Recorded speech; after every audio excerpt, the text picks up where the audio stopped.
Welcome to this video series about improvising by Sietze de Vries.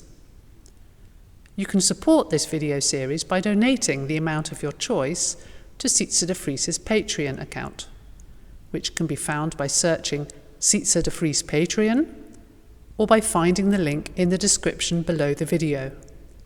Enjoy the video.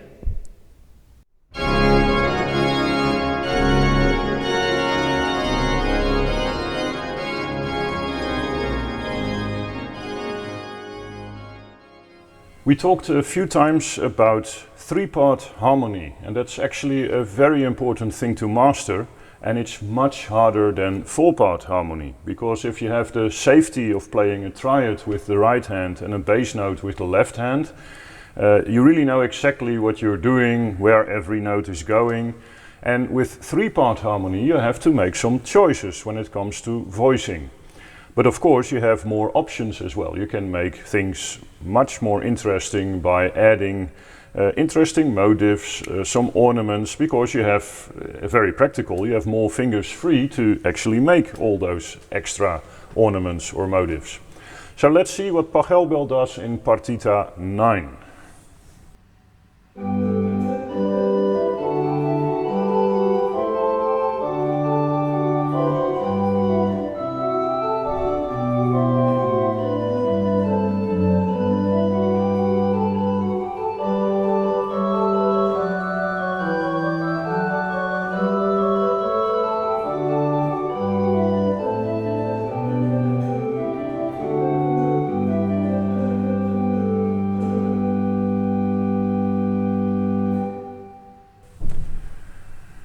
It sounds very nice and very simple, but it's harder than you think to make a variation like that.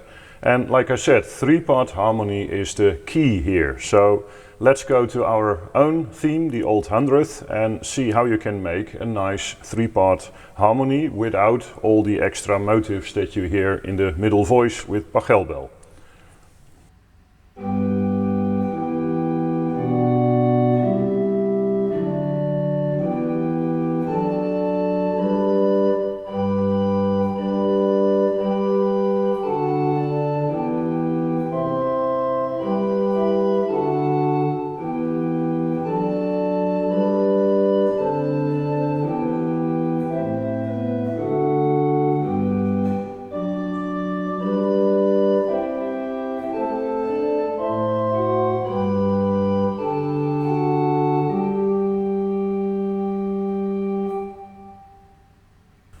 So one of the things I changed from what we did earlier, I didn't use only root position chords, but I used quite a lot of inversions. Because if I always have root position in the bass, I don't have many options. Of course we have three voices, so the melody is a given. If I only have 3 or 4 bass notes, it's kind of boring because the middle voice can only be a filler, so to speak. If you have some inversions going on, then you can actually have more variation in the middle voice. And you already heard, the middle voice is actually the main thing in this variation. You basically have bass notes in the left hand, melody in the right hand without any changes. So the middle voice is the one that makes things interesting. So that's why I choose a lot of different chords. So whenever I repeat a chord, like the beginning of the psalm, I make sure I have 2 different notes, for example this.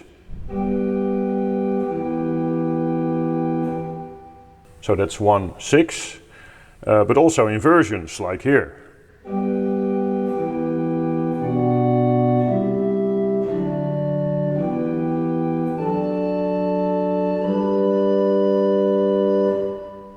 So F sharp instead of a D in the bass. And again, the second line has some repeating notes, so I could do things like this.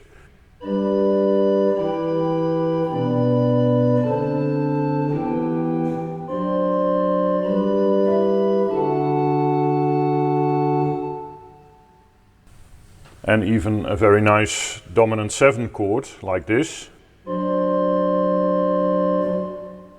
That's actually a 5 with the added 7. But in inversion, it sounds much better with the F sharp in the bass than having the D in the bass and having root position. So these are the tricks you have to learn first, that you can harmonize a good three-part harmony. And then you can try to make the middle voice interesting by just moving it around. It doesn't have to be that hard. You just make sure you know exactly what the main note is, and you basically circle around that note so that you have something like this.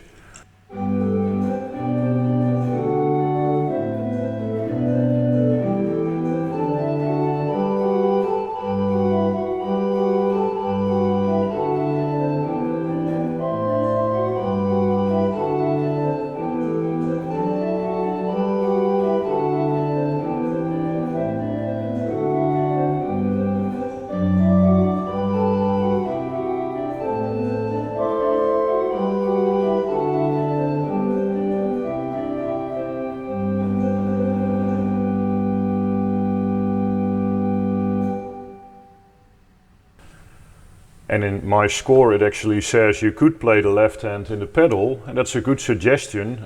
You don't need a 16-foot or a big pedal sound, but you can also just have a pedal coupler, because you noticed with one finger you have to play the melody, and then you have a few other fingers to play the middle voice. But if you have the bass line in the pedal, you have one hand completely free to play the middle part, so then you can play it like this.